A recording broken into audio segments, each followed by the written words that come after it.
In fact, over 10 years he spent 3 months in prison and he made countless court appearances. He claims he was kept away from his children by the scandalous way the family court system in this country works, and he calls that period of time the lost years.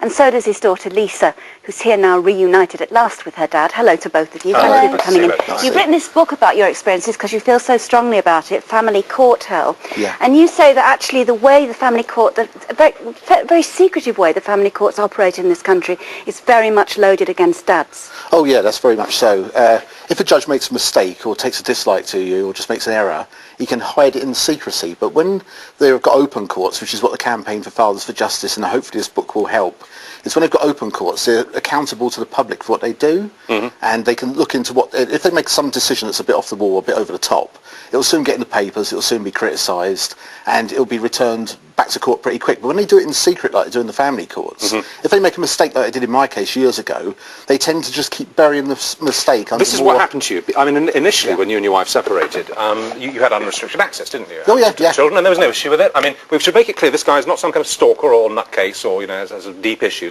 He was a dead, ordinary, helpful, loving father. That's the bottom line. There's no issue about that. But as you say, your ex-wife began to worry about your access. She protested against it. We can't speculate why here, because she's not here to give her own reasons, but she did, and that got to the court, and then you found yourself being denied access. And it got to the point that just waving at your daughters in the street landed you in jail. How could that happen? Well, the contact order was being broken by the mum, so I went back to court to get the contact order enforced. The mum then said, but no, hang on, while he's been breaking the contact order, he's tried to see the kids on other days, like waving to them on the way to school. So she said, I want an injunction to stop him waving to the kids. I said, well, I want to actually have my contact order enforced because I should be seeing them twice a week. The judge took away the contact order and put an injunction on me to stop me waving.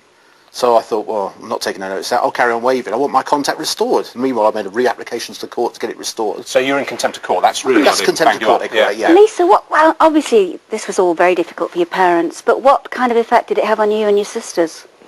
Well, just completely ruined our childhood, really.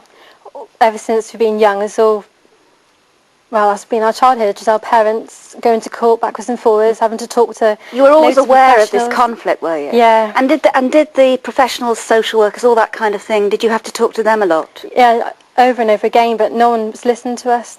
And you didn't see your dad for a very long period. I mean, what was the longest period you went without seeing him? 6 6 years. years, yeah. 6 You didn't years. have side nor hair of him, and you loved him. Yeah. And you missed him. Yeah, no one listened to us, though. When you were 16, you phoned him up, didn't you? Yeah. Burst into tears, it all flooded out, and you said, I want to come and live with you. Yeah. And that was allowable? No, not really. Lisa and the youngest sister phoned me up and said, we'd come and pick us up, we want to come and live with you. Totally out of the blue. Yeah. So I drove into this little zone that this judge had put around their house where they lived, where I wasn't allowed to go and see them because apparently they didn't want to see me. Drove in, picked them up, brought them back to my house, and I've got 2 kids I shouldn't even be talking to, according to the courts, because they don't want to see me, sat in my living room with all their belongings in bin liners. They want to live with and you. I'm saying they're not going home. Well, it's a complicated story, but a fascinating one to follow, Yeah. and reading a book, one has time to do that. But what struck me, it hit me between the eyes, actually, when I got to the stage in the book where this has happened.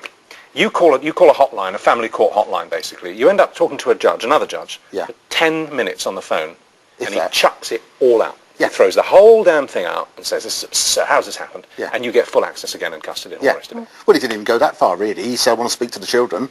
Lisa went to the phone, the youngest girl went to the phone, told them that they said, want to live here. And he faxed me through a residence order, which was quite handy. Faxed it through to you? He faxed it, no court hearing, he faxed it through, which is quite handy, because my fax machine, which is rather an old machine, was slowly churning out this family court order. Like I was reading it as it was coming through, and there's 2 policemen walking up my driveway towards the glass of the porch. And I'm thinking, what's going to come first? So the fax comes out, I'm reading it, everything's right and everything's correct, and the fax stops as they knock at the door. And they've obviously come to recover the children. Yeah. So I tear the fax out of the machine, goes to the door, and I say, I'll take it, Mum sent you. And he said, well, yeah.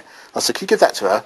And he said, I only want a bit of paper, mate. And he took it and went. And that was it. That was the end was of all the whole... over. That was the end of the night. The end of all those phone call years. and the fax. 133 hearings, £1 million Lisa- worth of taxpayers' money, and 33 judges cured on a phone call. Do you know, Lisa, I'm sure you know this, more than 40% of fathers in this country, for different reasons, some voluntarily and knowingly, lose contact completely with their children 2 years after a separation. Nearly half. Lisa, if you were, if you knew someone now, or when you're older, who was going to separate and had children, because children always love both their parents, don't they? I mean, that's the basic thing. They love both, and they feel terribly torn. And presumably, at some point, you must have felt quite guilty as well about not seeing one or the other.